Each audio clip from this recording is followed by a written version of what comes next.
quite frankly. But before all of that, it's 11:30 and apparently one of the happiest times of the day. Yeah, new research suggests that we generally feel happier in the morning, but we all know that from time to time, being happy isn't always the easiest. So today, we've recruited one of the country's happiest experts to try and put a smile on all our faces. Dr. Michael Plant is a research fellow at the Wellbeing Research Centre, Oxford, and founder and director of the Happier Lives Institute. And he's here now to answer all of your questions. Let's first of all, good morning, Michael. Hello. Morning. Talk about the report. Right, so this was some evidence collected over COVID. Yeah. So we're trying to, lots of efforts to try and find out what's happening in people's lives. And it was a survey of just over 40,000 people. And what was new about it was that it told us how happy people feel during the day. So there's been quite a bit of research in happiness through different times of the year and different days of the week. And what was new about this one was happiness throughout the day. And what did you find out? Well, so I was, it only came out last night, so I was reading it this morning. And actually the thing that I thought was most interesting about it is the way I think I would take a slightly different view from how the authors did. So this is going to be a little bit controversial. So I'm going to try and do it with my finger on the screen. So the happiest, people start happy at 6 a.m. and then it goes down until 8, 9 a.m. and then it comes up till about 6 o'clock and then it goes down again at the evening. Okay. So, and what the study was doing is people could answer questions whenever they wanted. So what I take from this is that if you're the kind of person that gets up at 6 a.m. and answers a happiness survey, you're probably pretty chirpy at that time. Feeling pretty buoyant, yeah. Yeah, but actually for most people, looking at what the survey found is that sort of 9, 10 a.m., like that's low, and then it's coming up from there. So when we come on air at 10 o'clock, that's when things start looking up. Yeah, that's about right. Nicely Essentially. put. Thank you. Nicely Right, put. well, we've got some people have contacted us, which we could really do with some of your advice on this as well. I think, because not everybody wakes up first thing in the morning feeling as positive or as chirpy as the Certainly people answered the survey. Mikey says, I always find when I wake up I'm in a pretty low mood. How can I ensure I wake up more positive so I can start the day on a good note? Yes, so hello, Mikey, thanks for your question. I also don't really love the mornings. So here's some things you can do. You could write down 3 things that you're grateful for about your life. So try and change them every day. I've done this for a number of years. It makes a little bit of a difference. Our brain tends to focus on negative things.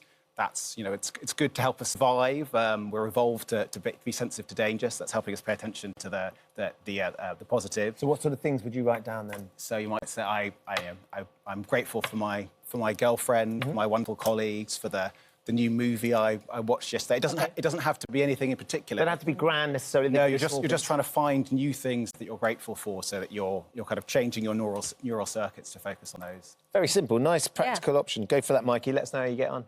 Next one is from Gillian. She says, I like to think of myself as a positive person, but recently I've really struggled to switch off when I get home from work. I spend all day in the office and sometimes the politics can be quite intense. I find myself bringing that home and taking it out on my family. How can I decompress after work, like make that shift? Yeah, so I think it's really good that you recognise that you're doing this to your family and what's happening. So that's the first step, is awareness, and then the second step is behaviour change.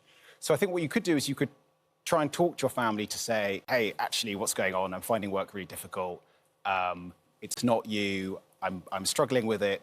If you do that, rather than blow a gasket at your family, they're probably going to be a lot more sympathetic to how you're feeling. You could try and accept that this is how we feel. So I think probably the best the thing I refer to most for happiness advice is the serenity prayer, which is, you'll kind of remember it when you hear it, which is, give me the serenity to accept the things I can't change, the courage to change the things I can, and the wisdom to know the difference. Now, this is originally a kind of a Catholic prayer, but I think it really captures the essence. There are some things which are just bad, and we just have to accept them. There's nothing really you can do about them. And other things where we want to make a change, and the challenge is to know which one.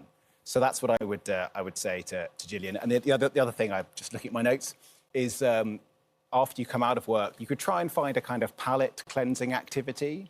So rather than just going straight back, like go for a walk, take some exercise, listen to a podcast, try and get yourself focused in a different activity, which is going to allow you to then switch back having decompress. Yeah, good idea for Gillian, like a transition. Yeah, I remember one of my almost. friends sort of struggling a little bit, and then he decided that he was going to get off the bus 2 stops before where his home was, and then walk that last 20 minutes. And even just that little bit of walking alleviated so much of that stress Clears that he'd the had. head, Yeah. yeah. So a theme for lots of things in happiness is that we sometimes know what we enjoy, but we don't always. And so we should take a sort of an experimental approach, try things, see how they work. Yeah. Like you might learn something that you didn't already know, and Yeah. then you can learn from it and apply it. Yeah. Good luck with that, Gillian. This is an interesting one from Nicola, which is someone that we're facing at home, our house as well at the moment. All 3 of Nicola's children were back from university this weekend. Since they left on Sunday, I've really struggled to find a smile. I'm so happy they're living their lives. I feel pride beyond words, but I've just had this overwhelming sense of emptiness now they're gone. How can I be happy and start to enjoy my new life? My eldest is the first year at university. My youngest is now about to sort of finish his A-levels. It's happening. And, you know, it's a very common thing, that, isn't it? Like empty nesting. Yeah, so some of the greatest challenges we face in our lives are when our social roles are transitioning. We're going from one kind of person to another. And so children leaving the nest is one thing. So I think you should kind of recognise where you are, Nicola. This is a new start for you.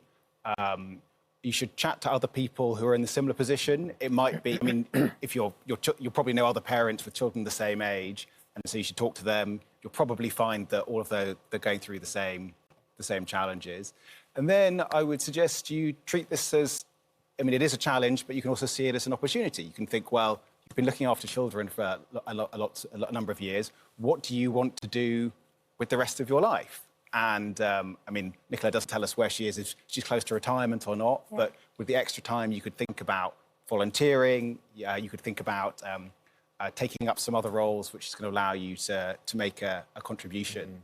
And actually, I think one of the most neglected pieces of happiness advice is, as Arnold Schwarzenegger would put it, be useful. Yeah. Lots of happiness advice really focuses on what can I do? And I think rather that it would help lots of us, rather than thinking, what can the world do for us, but what can we do for the world? And the organisation I run, we try and work out which charities create the most happiness for other people. And we're the only organisation doing it. And so I'd encourage people to give a little bit of money to charity, keep 99% for yourself, give 1% for charity, and you probably find that making other people happier is really going to make a difference to your own life. But there are lots of ways to help others.